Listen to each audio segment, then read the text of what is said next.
పార్టీలో ఆయన trouble shooter, ప్రజాదరణ ఉన్న నేతగా దూకుడు రాజకీయాలకు కేర్ ఆఫ్ అడ్రస్.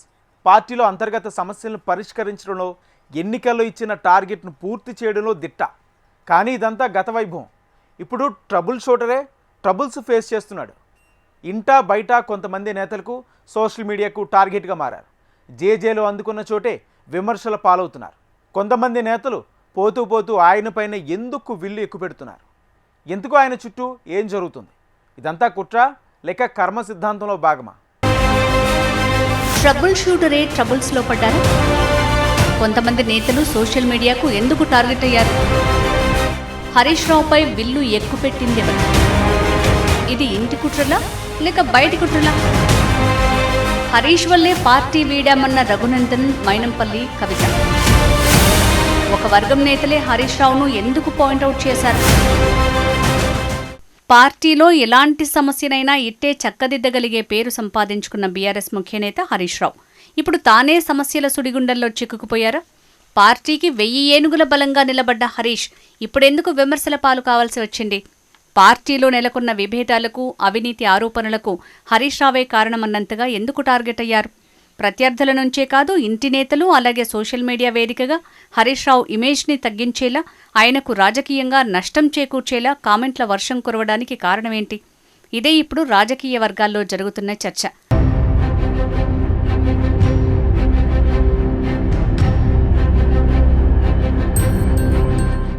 రాజకీయాల్లో విమర్శలు, ప్రతివిమర్శలు కామన్.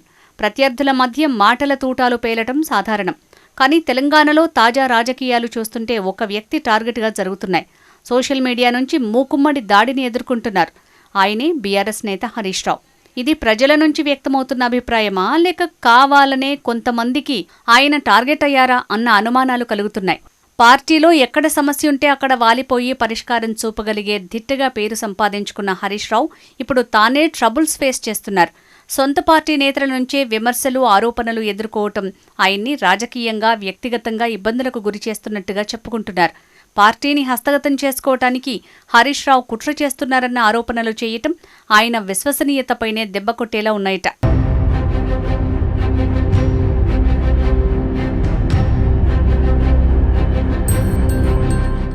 తాము బీఆర్ఎస్ నుంచి బయటికి పోవడానికి హరీష్ రావే కారణం. కారు పార్టీని వీడే క్రమంలో పలువురు నేతలు చేసిన కామెంట్స్ ఇవి. గతంలో రఘునందన్ రావు, మైనంపల్లి హనుమంతరావు, ఇటీవల కవిత, వీరంతా తమ మెయిన్ విలన్ హరీష్ రావే అన్న కోణంలో విమర్శల విల్లు ఎక్కుపెట్టారు. అయితే రఘునందన్ రావు, మైనంపల్లి బయటికి వెళ్లే క్రమంలో వాళ్లు చేసిన కామెంట్స్ని ఎవరు కూడా అంతగా పట్టించుకోలేదు. కానీ కవిత అంటించిన మరక మాత్రం హరీష్ రావుకు గట్టిగానే డ్యామేజ్ చేసేలా చేసింది. ఆమె వ్యాఖ్యలకు తోడు సోషల్ మీడియా కూడా హరీష్ రావు టార్గెట్గా తయారైంది. హరీష్ రావుపై సోషల్ మీడియా కామెంట్ల వెనుక ఎవరున్నారు? ఎందుకు హరీష్ రావునే టార్గెట్ చేశారు? ఇదే ప్రస్తుత రాజకీయాల్లో జరుగుతున్న చర్చ.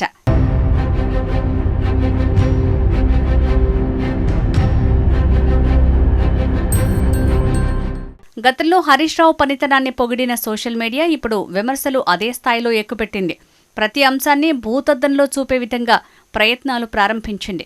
హరీష్ రావు పార్టీకి బలమా లేక నష్టమా? కారు స్టీరింగ్ను లాక్కోవటానికి ఆయన తెర వెనుక మంత్రాంగం నడుపుతున్నారా? కేటీఆర్ నాయకత్వాన్ని హరీష్ రావు మనస్ఫూర్తిగానే ఒప్పుకున్నారా లేక టైం చూసి దెబ్బ కొట్టాలనే వ్యూహంలో ఉన్నారా? ఇలా సోషల్ మీడియాలో ఎన్నో అనుమానాలను లేవనెత్తుతూ కామెంట్స్ చేస్తున్నారట. ఇప్పుడు ఇది రాజకీయ వర్గాలతో పాటు ప్రజల్లోనూ తీవ్ర చర్చకు దారితీసింది. తెలంగాణ ఉద్యమకాలం నుంచి టీఆర్ఎస్ పార్టీలో హరీష్ రావు కీలక నేతగా పనిచేశారు. 2 టర్ములు ప్రభుత్వంలో కీలక శాఖలో మంత్రిగా పనిచేశారు. ఆయనకు ప్రజల ఆదరణతో పాటు అన్ని శాఖలపై పట్టుంది.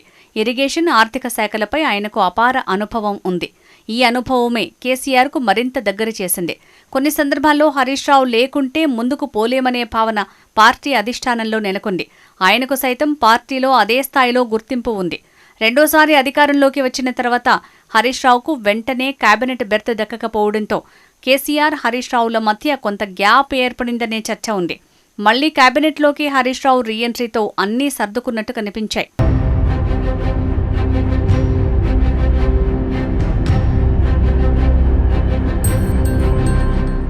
(2023) అసెంబ్లీ ఎన్నికల ముందు తనకు టికెట్ ఇవ్వడానికి హరీష్ రావు అడ్డుపడుతున్నారని ఆరోపణలు చేసి బయటికి పోయారు మైనంపల్లి హనుమంతరావు. కాంగ్రెస్లో చేరి తన కుమారుడికి మెదక్ టికెట్ ఇప్పించుకున్నాడు. ఈ సందర్భంలో హరీష్ రావుపై మైనంపల్లి తీవ్ర విమర్శలు చేశారు. హరీష్ రావు వల్లనే పార్టీ మారానని ఘాటు వ్యాఖ్యలు చేశారు.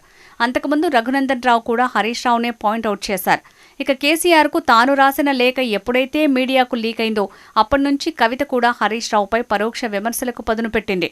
ఇంకొన్ని రోజులకు డైరెక్ట్గానే హరీష్ రావు, సంతోష్ రావు టార్గెట్గా విమర్శలు గుప్పించింది. కాళేశ్వరంలో అవినీతికి హరీష్ రావే కారణమన్నట్టుగా ఆ డబ్బుతోనే ఎమ్మెల్యేలను కొనే ప్రయత్నం చేశారని కీలక వ్యాఖ్యలు చేశారు. హరీష్ రావు వల్ల పార్టీకి నష్టం జరుగుతుందని, రాబోయే కాలంలో కేటీఆర్కు సైతం థ్రెట్ ఉందని, పార్టీని హస్తగతం చేసుకోవడానికి హరీష్ రావు ప్రయత్నిస్తున్నారని బాంబు పేల్చారు కవిత. ఈ పోస్టులకు Harish Rao social media team ధీటుగానే సమాధానాలు ఇచ్చినా ఇది ఆయన రాజకీయ భవిష్యత్తుకు ఎఫెక్ట్ పడుతుందని గులాబీ నేతల్లోనే చర్చ మొదలైంది. ఈ సోషల్ మీడియా పోస్టుల దాడి ఇలాగే కొనసాగితే హరీష్ రావుకు రాబోయే ఎన్నికల నాటికి తీవ్ర ప్రభావం చూపనుందని రాజకీయ విశ్లేషకులు అభిప్రాయపడుతున్నారు. అయితే రఘునందన్ రావు, మైనంపల్లి హనుమంతరావు, కవిత ఈ ముగ్గురు నేతలు హరీష్ రావుపైనే ఎందుకు ఇలాంటి విమర్శలు చేయాల్సొచ్చింది? వీరితో హరీష్కు ఉన్న వైరమేంటి? ఒక వర్గం నేతలకే హరీష్ రావు ఎందుకు టార్గెట్ అవ్వాల్సొచ్చింది అనే గుసగుసలు జోరుగా జరుగుతున్నాయి.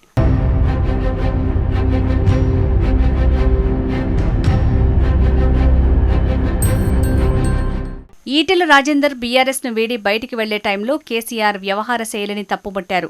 కానీ హరీష్ రావుపై ఎలాంటి కామెంట్స్ చేయలేదు. కానీ కవిత మాత్రం నేరుగా హరీష్ రావుపైనే అటాక్కు దిగటం అంతు చిక్కటం లేదు.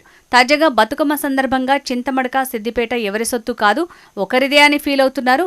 సిద్దిపేట గాని, చింతమడక గాని అందరిది అంటూ పరోక్షంగా హరీష్ రావును ఉద్దేశించి మాట్లాడారు కవిత. ఇలా ప్రతి సందర్భంలో కవిత టార్గెట్ చేస్తుంటే మరికొన్ని సోషల్ మీడియాలు కూడా హరీష్ రావుని టార్గెట్ చేస్తున్నాయి.